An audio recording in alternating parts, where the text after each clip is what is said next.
Welcome to Sunshine Cathedral's Queer God Squad. It's Friday, September 19th, 2025. I am Bishop Darrell Watkins, the Senior Minister of the Sunshine Cathedral. With me today are Bishop Robert Griffin, he's my husband, you know, Reverend Dr. Ann Atwell, and Reverend Kevin Tisdall. We are the Queer God Squad. Visit sunshinecathedral.org to learn more about us. Queer God Squad was created by Hotspots Happening Out to support our mission to explore the value of faith in the LGBTQ community. There is no streaming TV show like this in the entire world. In 2025, we are celebrating the 40th anniversary of Hotspots magazine, the 5th anniversary of Queer News Tonight with nearly 10,000 stories and 10 million views in 2024. We are producing Pride Fest Diversity Pride and Pride Fort Lauderdale. We are the largest nonprofit LGBTQ media organization in America, and we encourage you to support our mission to inform, entertain, and educate our community and allies. This is the Sunshine Cathedral Perspective. My childhood Gaydar and the boy from the land of the lost. Oh, the crush I had on Will in the land of the lost. There was an episode pretty early on, maybe not quite midway through season 1, where he and his sister Holly went swimming. I have no idea what she was wearing, but I remember exactly what he was wearing. It was just shorts, cut off shorts, and that was it. It was a very special moment in my young 8-year-old life. I just loved that episode, and I loved him. He was handsome with luxurious 1970s hair. I didn't even realize he was pretty short. I now look back and I'm like, I didn't know he was, because he was a giant in my 8-year-old eyes, right? He was handsome. He had all that hair. Wesley Eure was adorable. Now, I'm sure he was the primary reason I watched that Saturday morning camp program, and certainly not because of great acting, fine writing, or stellar special effects. Green screens and toys made up most of the land of the lost world. To be fair, there was adventure and even spirituality. More than once, a quick reference to something in the Christian tradition was made, and there was a civilization in the storyline that had a god that lived in a pit. Sacrifices were often made to the god, but the Marshall family escaped its wrath a couple of times. There were life lessons, usually for the kids, such as the importance of teamwork and kindness and caring about others and giving people or beings a warm welcome. Today, the show could be called The Land of Lost Values. Wesley Eure, born in 1951, is an American actor, singer, author, producer, and director. He gained widespread recognition for his role as Michael Horton on the soap opera Days of Our Lives from 1974 to 1981, and for me, as Will Marshall in the television series Land of the Lost, 1974 to 1976. Eure also co-created the popular children's educational show Dragon Tales. Eure's career also included hosting the game show Finders Keepers, directing plays, and publishing several books. In the 1970s, Eure had a romantic relationship with actor Richard Chamberlain, which lasted for about a year. During that era, it was common for gay actors to keep their relationships private due to industry pressures. Eure has spoken candidly about the challenges of being a closeted actor at the time and the fear of being outed by tabloids. Their relationship ended before Chamberlain met his long-term partner, Martin Rabet. There were lots of handsome men on television, but why did Eure stick out for me? Maybe because I knew there was something about him that was like me. I clocked him at 8 years old. Gaydar was already activated early for me, showing that LGBTQ plus people are gifted with their special queer lives, and we are blessed with the tools we need to thrive if only we're allowed to do so. Do you see that pose? Do you see that pose right there? If she ain't, I ain't. That was, oh, I'm telling you, I was in love with Will Marshall. But he was, looking back, not the best actor. I mean, he was fine. He was great. He was okay. I mean, what can you do with a Saturday morning implausible storyline? You're like, oh, we fell over a waterfall and landed in prehistoric times. And with these primate, pre-human people and these lizard type enemies and that have this god in the pit. And it was, okay, how good could you be? But he was pretty. And the theme song he co-wrote and was one of the people singing it. And in the third season, which was really tragic, the first two seasons were pretty good. The third season was kind of tragic. And they tried to save it by having him sing songs at the end of the episode. He'd just sing a little ditty around the campfire or whatever. But what is amazing to me is that I was so drawn, and it wasn't always like because of sex appeal. Like I just thought he was pretty. But other times there were people like Paul Lynde and Charles Nelson Riley. These weren't people who I found particularly gorgeous, but I knew there was something about them. Those were my people somehow. I was drawn to them. They were funny, they were campy, they were smart.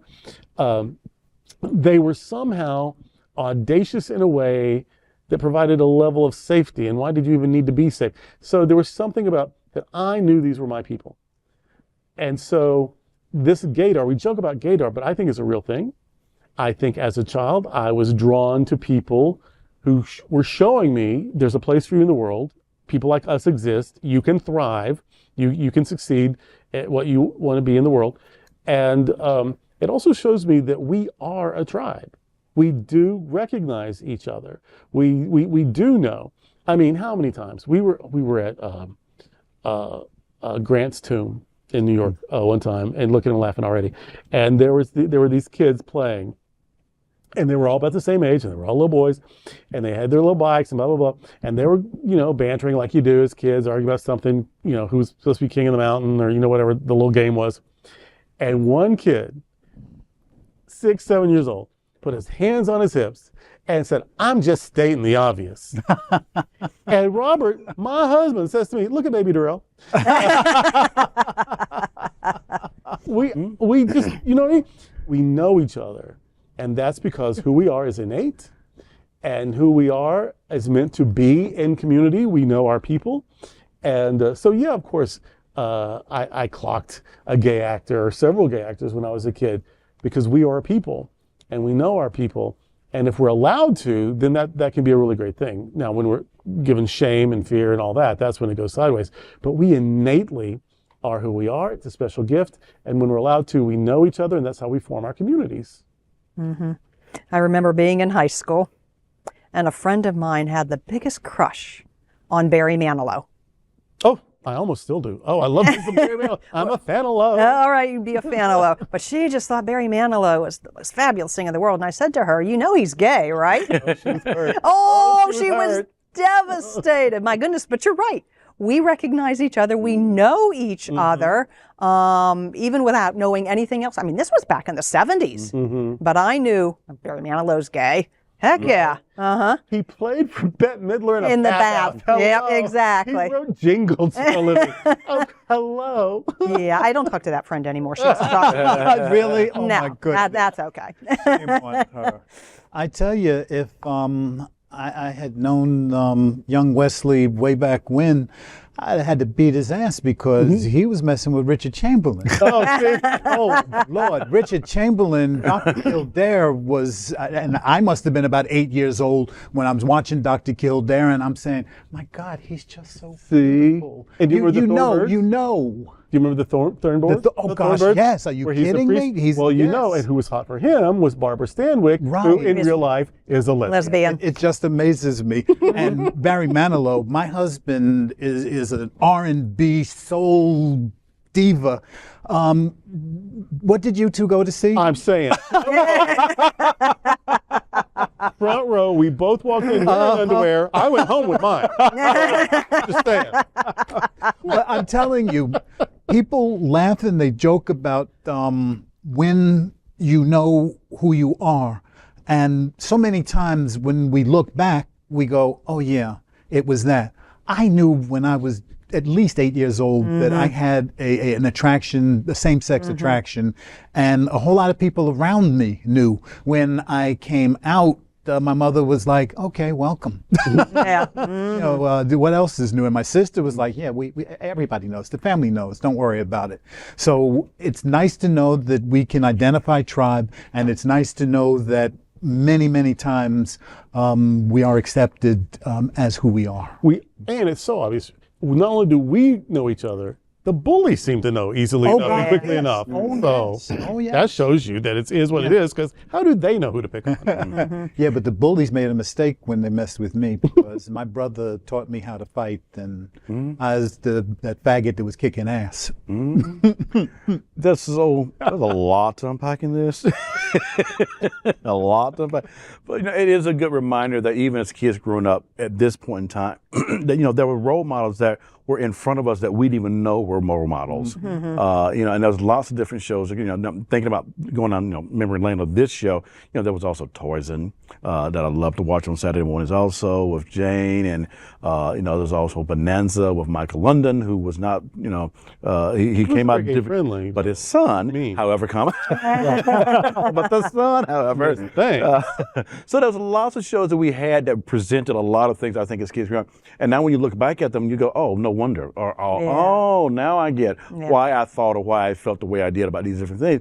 And, Ellen was on TV. It was 1,000 miles away. It was the untouchable. But somehow they always managed to touch some part of us that let us know that you're okay. You're okay. I like that. Yeah, it seems a little deep, seems a little philosophical and religious and sociological. So I don't want us to miss the main point, which is Will from Land of the Lost was gay. And I knew it.